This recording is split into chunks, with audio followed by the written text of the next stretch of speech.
Daily Vachou, de l'info vachement fraîche livrée chez vous.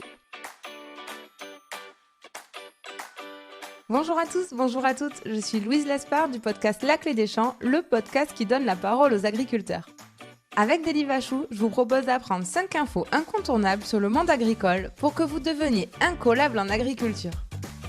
Allez, installez-vous confortablement, mettez les pieds sous la table. Aujourd'hui, en pleine période de marron glacé, on vous livre à domicile des châtaignes. Mais quel rapport entre le marron et la châtaigne? Vous allez vite le savoir.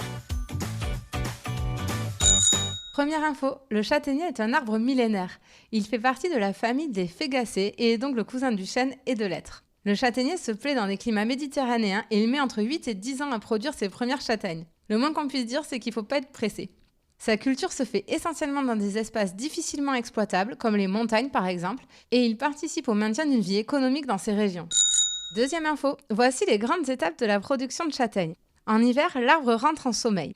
Les castanéiculteurs, c'est comme ça qu'on appelle un producteur de châtaignes, en profitent pour tailler les arbres et les élaguer lorsque c'est nécessaire. À partir du mois de mars, les bourgeons commencent à se développer et les premières feuilles réapparaissent. À ce moment-là, on greffe des greffons sur les arbres existants. C'est une étape super importante. Ces nouveaux greffons permettent de régénérer les châtaigniers vieillissants pour maintenir les niveaux de production. Ça demande beaucoup de savoir-faire et beaucoup de suivi pour s'assurer que la greffe prend bien. En juin et juillet, c'est la floraison et les fleurs sont pollinisées, ce qui permet de se transformer en fruits début du mois de septembre. Elles deviennent alors des bogues dans lesquels il y aura des châtaignes. Et d'octobre à janvier, ça y est, c'est la saison. On récolte les bogues mûres qui tombent des arbres grâce à des filets posés au sol. Avec le choc à l'atterrissage, elles libèrent la châtaigne. Pas besoin de se piquer les doigts pour récupérer le fruit. Troisième info. Autrefois, dans les régions où le châtaignier était très présent, la châtaigne était la base de l'alimentation des populations. Ça a valu à cet arbre le surnom d'arbre à pain. Les qualités nutritives de la châtaigne sont nombreuses, elle est riche en glucides, en fibres et en vitamines. Aujourd'hui, on la mange surtout avec beaucoup de sucre, que ce soit sous forme de marron glacé ou de crème de marron. Quatrième info. Eh bien justement, est-ce que vous connaissez la différence entre un marron et une châtaigne? En fait, quand on parle de marron glacé, de confiture de marron, de dinde au marron, surprise, ce n'est pas un marron mais c'est une châtaigne qui se cache derrière. Oui, je sais, c'est dur toutes ces années de mensonges. Le véritable marron est le fruit du marronnier d'Inde et n'est pas comestible, il est même toxique. Pour faire la différence quand vous vous baladez en forêt, c'est simple, la bogue du marron ne contient qu'un seul fruit, tandis que celle de la châtaigne en renferme plusieurs, souvent 2. Et c'est déjà l'heure de notre dernière info. En France, nous produisons 9000 tonnes de châtaignes.